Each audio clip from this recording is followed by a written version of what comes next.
প্রতিদ্বন্দ্বী হিসেবে কাউকেই ভাবছেন না, না তৃণমূল না সিপিআইএম। নিজের প্রতিদ্বন্দ্বী কোনো প্রার্থী কিংবা দল কাউকেই ব্যক্তি আক্রমণ করছে না কৃষ্ণনগর লোকসভা কেন্দ্রের বিজেপি প্রার্থী অমৃতা রায়। তার লড়াই দুর্নীতির বিরুদ্ধে। প্রধানমন্ত্রী নরেন্দ্র মোদী তাকে ফোন করে 100টি কাজের রূপরেখা তৈরি করতে বলেছেন, আর তাই জেতার পর তার প্রথম কাজ পলাশীতে বন্ধ সুগার মিল খোলা এবং কৃষ্ণনগর করিমপুর রেলপথ স্থাপন। এদিন কৃষ্ণনগর 1 নম্বর ব্লকের নৃসিংহপল্লীতে পুজো দিয়ে প্রচার শুরুর প্রাক্কালে সাংবাদিকদের মুখোমুখি হয়ে কথাই বললেন কৃষ্ণনগর রাজ পরিবারের সদস্য তথা বিজেপি প্রার্থী অমৃতা রায়।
আরে আসতে এখন আর কথা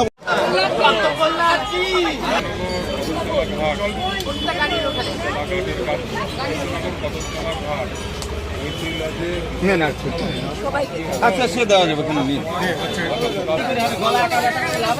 আরে গলা তো এখনই শুরু হতে ব্যথা ভয় পেলে হবে।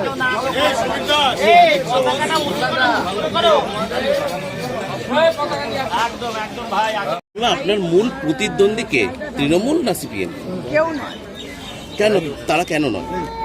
কি আশ্চর্য, তাদের তো পলিসি আলাদা, আমার পলিসি আলাদা, এবং আমি কোনো ব্যক্তি আক্রমণের জন্য তো লড়াইতে নামিনি। আমার কথা হচ্ছে দুর্নীতির বিরুদ্ধে লড়াই, তো সেখানে আমার কে প্রতিদ্বন্দ্বী? কোন কোন ইস্যু নিয়ে মানুষের কাছে যাচ্ছেন ভোট প্রচারে? অনেক ইস্যুস আছে। কি কি আছে তার মধ্যে?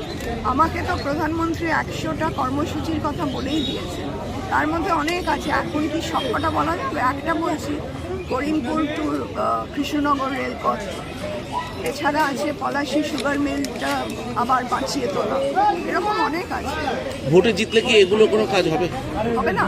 মানুষের সেবা করলে আমার জেতা বা হারাটা তো কথা নয়, আমি তো সেবা করছি। এখন তারা স্বতঃস্ফূর্তভাবে আমার কাছে এগিয়ে আসছে এবং তাদের প্রবলেমসগুলো তারা বলছে, তাই জন্যে এইগুলো করা, নাহলে তো এগুলো আমি নাও করতে পারতাম।